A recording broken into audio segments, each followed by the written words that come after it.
Assalamualaikum warahmatullahi wabarakatuh. Hai anak-anak sekalian. Hello smart students. How are you today? Welcome in our class. To find more, please check this out. Saksikan video berikut ini. Baiklah anak-anak sekalian, untuk pertemuan kali ini kita akan membahas tentang cermin cembung. Mari kita simak bersama-sama video kita berikut ini. Kita awali dengan apa yang dimaksud dengan cermin cembung. Cermin cembung adalah sebuah cermin yang memiliki bentuk lengkung yang dimana permukaan cerminnya memantulkan suatu cahaya yang melengkung keluar. Jadi bentuknya adalah lengkung, kemudian cerminnya akan memantulkan cahaya yang melengkung keluar. Kemudian cermin cembung juga memiliki sifat divergen, yaitu menyebarkan cahaya, karena berkas cahayanya yang datang dan mengenai permukaan dari cermin cembung kemudian akan dipantulkan kembali dari satu titik dan menyebar ke segala arah. Jadi dia akan datang dan mengenai permukaan cermin cembung, kemudian dipantulkan kembali dari satu titik dan menyebar ke segala arah. Jadi ini adalah pengertian daripada cermin cembung. Sinar istimewa pada cermin cembung ada 3. Kita lihat yang pertama. Sinar datang sejajar dengan sumbu utama akan dipantulkan kembali seolah-olah dari titik fokus. Ini dia. Sinar datang sejajar sumbu utama, ini sumbu utamanya, ya, akan dipantulkan seolah-olah dari titik fokus. Ini akan dipantulkan seolah-olah. Ini dia titik fokusnya. Oke, jadi seolah-olah. Ya. Itulah sinar istimewa yang pertama. Yang kedua, sinar datang menuju ke sumbu R, lalu akan dipantulkan kembali dari sumbu R tersebut. Ini dia. Sinar datang seolah-olah ke sumbu R akan dipantulkan melalui titik itu juga. Ini dia. Seperti ini bentuknya. Ya. Di mana ini ruang 1, ruang 2, ruang 3, dan ruang 4.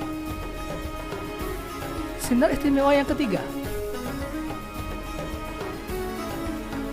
Sinar datang lalu akan menuju ke titik fokus dan dia akan dipantulkan kembali sejajar dengan sumbu utama. Sinar datang menuju ke titik fokus, ini dia, dipantulkan sejajar sumbu utama.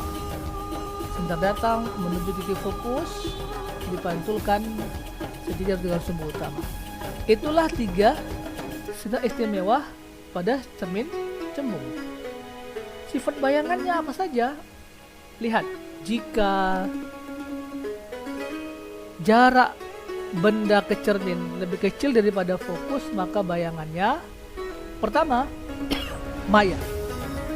Artinya cahaya yang tidak melalui bayangan, karena bayangannya terletak di cermin belakang cermin cembung.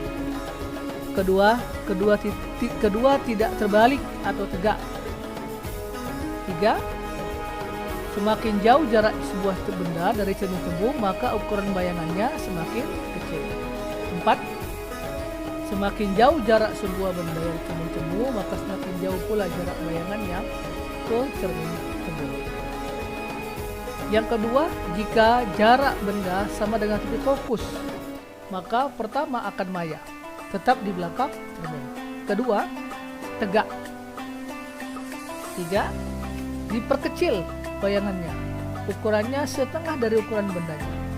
Yang keempat, jarak bayangannya lebih kecil ketimbang jarak dari bendanya, atau jarak bayangan setengah dari jarak bendanya. Itu dia. Kemudian, jika titik fokus lebih kecil daripada jarak benda, atau lebih kecil daripada dari jari kelengkungan. Lihat, maya. Bayangan itu akan maya di belakang cermin Kedua, tidak terbalik atau tegak. Diperkecil, ukuran bayangannya lebih kecil ketimbang ukuran bendanya. 4. Semakin jauh jarak benda dari cermin cembung, maka semakin jauh pula jarak bayangan dari cermin cembung. Jika jarak benda sama dengan jari-jari kelengkungan. Pertama, maya tetap di belakang cermin cembung. Kedua, tegak. Ketiga, diperkecil, bahkan ukurannya sepertiga dari ukuran bendanya. Yang keempat, jarak bayangannya lebih kecil ketimbang jarak bendanya. Oke, bayangannya sepertiga dari jarak bendanya.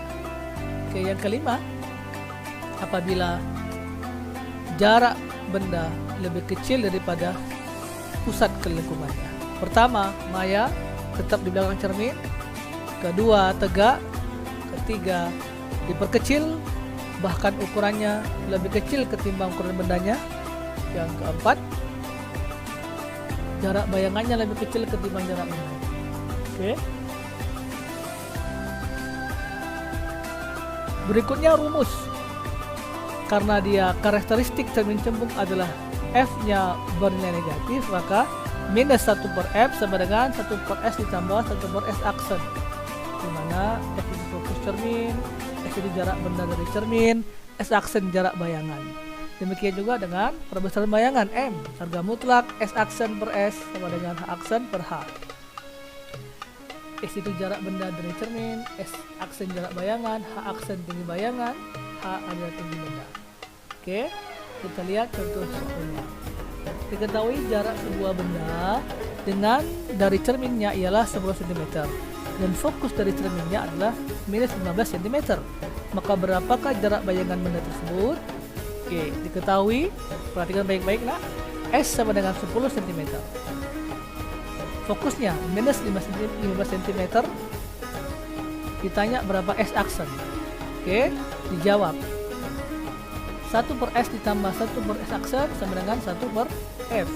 Kita masukkan harga-harganya, 1 per 10 ditambah 1 per S aksen sama dengan minus 1 per 15. Kemudian 1 per S aksen sama dengan min 1 per 15 dikurang 1 per 10. Pindah tempat dari kiri ke kanan, makanya positif menjadi negatif. Lalu 1 per S aksen sama dengan min 2 dengan per 30. Mana 30? 30 adalah penyamaan penyebut dari 15 dan 10. Oke, didapat min 5 per 30. Hingga S aksennya adalah min 30 bagi 5 sama dengan min 6 cm.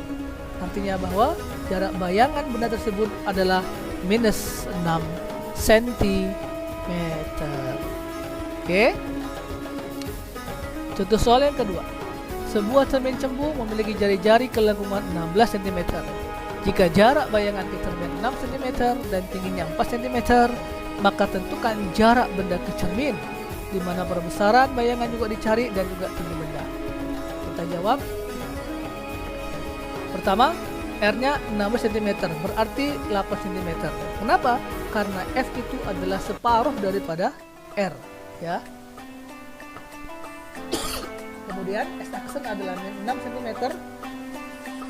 Oke. H aksennya minus 4 cm.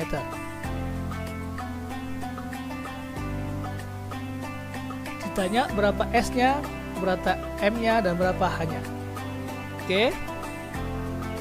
Nah, 1 per S tambah 1 per S aksen sama dengan 1 per F. Artinya 1 per S sama dengan tambah 1 per minus 6 sama dengan 1 per minus 8. Kenapa? Karena pada cermin cembung F adalah bernilai negatif. Demikian juga dengan tadi bendanya, bayangannya adalah minus 6. Kenapa? Karena dia di belakang min. Dihitung secara matematika. Oke, didapatlah bahwa penyamaan penyebut 8 dan 6 adalah 48. Diselesaikan, didapat 48 bagi 2. S-nya adalah 24 cm. M-nya adalah S aksen per S, min 6 bagi 8, 0,75 kali. Ini perbesaran bayangan. Kemudian H-nya adalah M sama dengan harga mutlak H aksen per H, dihitung minus 4 per 0,75 sama dengan hanya 5,33 cm. Oke. Nah, ini sebagai latihan kita, kerjakan dengan baik. Nah, nanti kamu kumpulkan di Google Classroom kita. Oke, silakan diikuti dengan sama ya. Oke.